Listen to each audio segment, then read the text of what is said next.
Selanjutnya saya akan bergeser kepada Prof. Yuli sebagai ahli di bidang pertanian. Prof, menurut Prof. Yuli, penyediaan sarana pertanian seperti apa yang tepat untuk di Jember supaya bisa mencapai budidaya pertanian yang kuat? Monggo silakan Prof. Oke Mbak Aci, mohon izin ini. Tadi pada pantun semua ya. Enggak apa-apa ya, saya mau parian. Ya, Monggo, parian silakan. Jawa Timuran ya. Dijawab Jos boleh ya. Numpak bis Pak Bupati mudhun Tawangalun Jember. Jos. Wedi konangan burin mergo lunga karo Mbak Iren. Jos. Pamite nang panti lah kok para warga do ngumpul ning alun-alun Jember. Jos. Tibake ngramekno Hari Krida tahun 2003 Jember sing keren. Jos, luar biasa. Boleh diberi tepuk tangan, saudara? Baik Mbak Aci dan mohon izin Mbak Bupati, Bapak Ibu Kepala UPD. Kalau peneliti atau pakar itu bicaranya pasti yang ideal ya. Jadi kalau kita ingin yang ideal memang tidak bisa parsial. Jadi membangun pertanian ini harus komprehensif ya, termasuk bagaimana sarana prasarana dicukupi. Kita melihat satu contoh sederhana ya. Di Jember ini sebenarnya air berlebih. Tadi menyinggung apa yang disampaikan Pak Kadis ya. Ada beberapa sarana umum Bapak Ibu, kalau panjenengan mungkin mampir ke beberapa tempat ya. Ke masjid, ke beberapa tempat umum, kita melihat air itu berlebih, melimpah, ya enggak? Mungkin panjenengan sering menemui itu. Ini adalah bagian-bagian yang ini out of control ya. Karena kita mungkin belum aware terhadap persoalan air misalnya. Nah, misalnya El Nino, itu kan dampaknya akan kekurangan air kita. Hujan kurang sehingga air juga akan kurang. Ketika air kurang maka itu akan menjadi masalah di dalam pembangunan pertanian. Itu satu hal ya. Nah, saya memberikan contoh misalnya Jepang dan Korea yang sebenarnya negaranya jauh miskin sumber daya alam dibanding kita. Kalau di sana kita melihat di sana tidak ada gunung, adanya bukit ya. Bukit berarti apa? Tandus. Ada sungai tapi sungai kering ya. Jadi sungai itu menggenang-menggenang saja airnya. Tidak mengalir seperti tempat kita yang sampai mengaliri rumah Pak Bupati. Saking kayanya air kita. Nah, oleh karena itu satu hal ini saja misalnya air kita urus ya. Bagaimana ketika di musim hujan, ketika air melimpah itu kita tahan. Untuk air itu tidak terbuang. Ya. Nah seperti ini memang tidak bisa kita selesaikan satu pihak. Membangun pertanian itu adalah multisektor. Perlu komprehensif kolaborasi tadi dengan berbagai pihak. Dari sisi pemerintahan daerahnya, dari sisi pelaku usahanya, dari sisi lembaga risetnya, dari sisi universitasnya tentunya ya, tentu juga dari sisi masyarakatnya. Maka harus bersama-sama ada roadmap ya. Apa yang kira-kira kurang dan ke depan mau dijadikan apa pertanian kita di Jember. Nah, saya apresiasi ya lewat kebijakan Pak Bupati Yendi, ini luar biasa ya. Jadi karena pertanian menjadi salah satu prioritas, ini wajib hukumnya. Karena apa? Indonesia dan Jember khususnya yang tadi di state oleh Pak Kadis dan juga Pak Bupati sebagai daerah dengan luas pertanian nomor 3 di Indonesia. Ini harus dirawat dan harus tetap concern dengan pertaniannya. Mau tidak mau ya Mbak Haji. Ya, kalau kita ingin fokus ya, kenapa mohon maaf Bapak Ibu, Singapura itu bukan negara produsen. Tapi kenapa Singapura yang negara sempit itu bisa menjadi pengendali pangan dunia?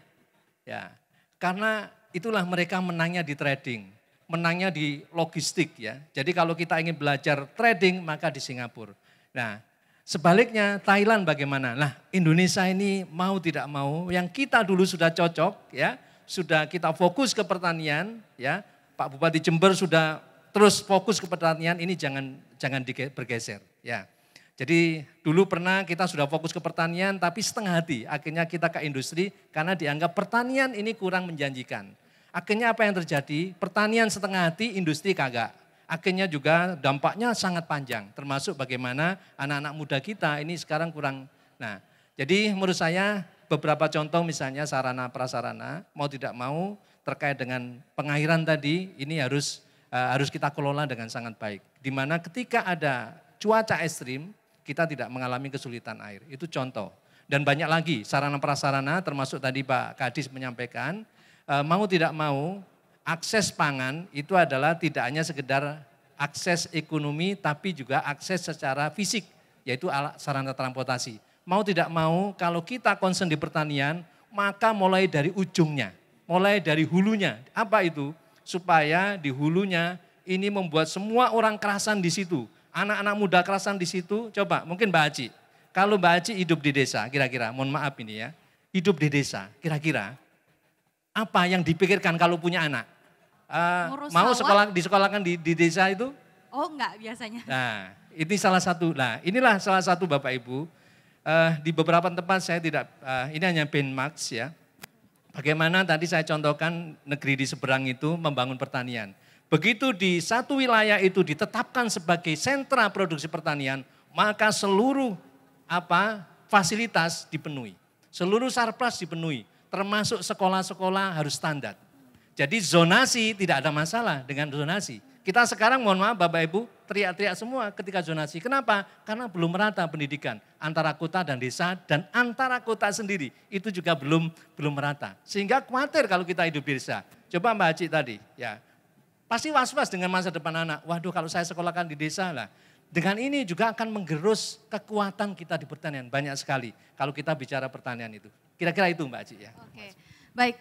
Prof, selain itu, menurut Prof Yuli, soal bantuan sarana prasarana, apa yang cocok atau apa yang saat ini sedang dibutuhkan oleh para petani di Jember ini? Apakah dari bidang pupuk atau bibit? Ya. Monggo silakan. Ya, memang betul. Pupuk ibaratnya kalau manusia itu adalah bahan pangan, ya, bahan pangannya atau nutrisinya. Kita tanpa bahan pangan, kita tentu tidak akan bisa hidup. Jadi makan untuk hidup, ya. Pun juga dengan tanaman. Tanaman itu butuh nutrisi, yaitu pupuk. Jadi menurut saya pupuk menjadi prioritas. Ya, memang karena ini adalah ini menjadi masalah klasik, ya, di mana pupuk setiap musim tanam selalu langka, ya, setiap musim tanam. Ya, karena memang kebutuhannya sudah luar biasa pupuk ini. Kita tidak berbicara tentang faktor X terkait dengan distribusi pupuk ya. Atau tata niaga pupuk. Tapi memang ini menjadi betul ya kalau kita bisa mandiri pupuk.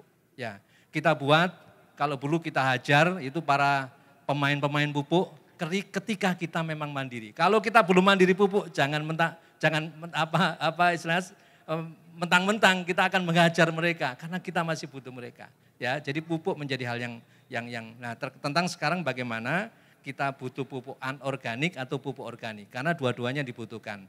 Nah, syukur-syukur kalau kita bisa mandiri, ini program yang harus didukung oleh para kakpoktan, para petani, para praktisi ya, yang sekarang sudah cukup bagus ya, terbukti pupuknya. Mari kita share ya, karena ini akan sangat membantu menjadi amal jariah para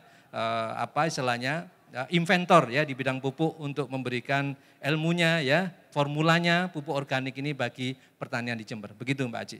Oke baik, berarti yang saat ini sangat dibutuhkan oleh para petani di Jember ini pupuk ya Pak? Ya tentu salah satu yang penting yang itu. Paling penting, selain yang tentu yang lainnya. Tadi seperti sarpras, akses itu paling penting juga. Baik. Jadi jangan sampai karena harga bahan pertanian atau harga transportasi mahal karena mungkin akses secara fisik itu tidak terpenuhi. Ya begitu Mbak Aci. Oke, baik.